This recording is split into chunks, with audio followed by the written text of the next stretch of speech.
Assalamualaikum warahmatullahi wabarakatuh. Saya Evita Febriani dari Pendidikan Tata Boga kelas B ingin menjelaskan tentang dinamika dan tantangan Pancasila dalam kehidupan berbangsa dan bernegara.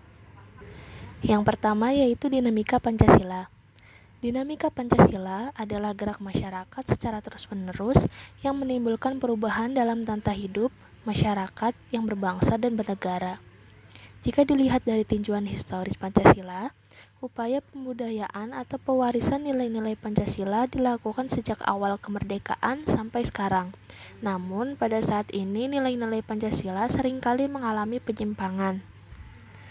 Beberapa contoh kasus penyimpangan terhadap nilai Pancasila, yaitu yang pertama, sila pertama, ada ledakan bunuh diri yang terjadi di Surabaya pada 3 gereja dan beberapa hari kemudian ledakan kembali terjadi di area kantor polisi yang menyebabkan banyak korban.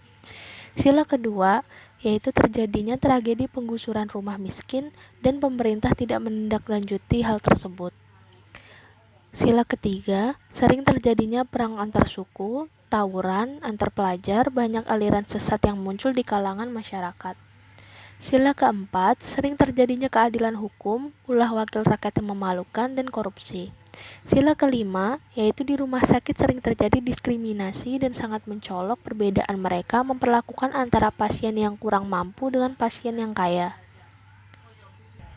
Yang kedua yaitu tantangan Pancasila terhadap kehidupan berbangsa dan bernegara.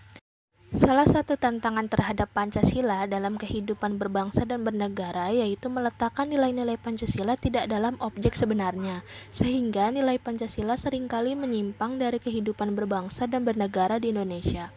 Kemajuan teknologi yang tidak dapat dikendalikan, dapat dikontrol akan menghasilkan masalah dan mengancam atau merusak suatu negara itu sendiri.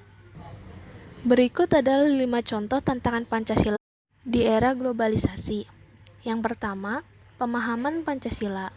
Saat ini masyarakat mengalami penurunan intensitas pembelajaran Pancasila dan kurangnya efektivitas dan daya tarik pembelajaran Pancasila. Yang kedua, derasnya arus globalisasi sehingga mengarah kepada penguatnya gejala polarisasi dan fragmentasi sosial yang berbasis SARA. Yang ketiga, masih lebarnya kesenjangan sosial saat ini. Yang keempat, semakin melemahnya nilai-nilai Pancasila dalam kelembagaan politik, ekonomi, dan budaya, serta masih melemahnya wawasan ideologi Pancasila di kalangan penyelenggara negara. Yang kelima, masih kurangnya keteladanan tokoh-tokoh pemerintah dan masyarakat.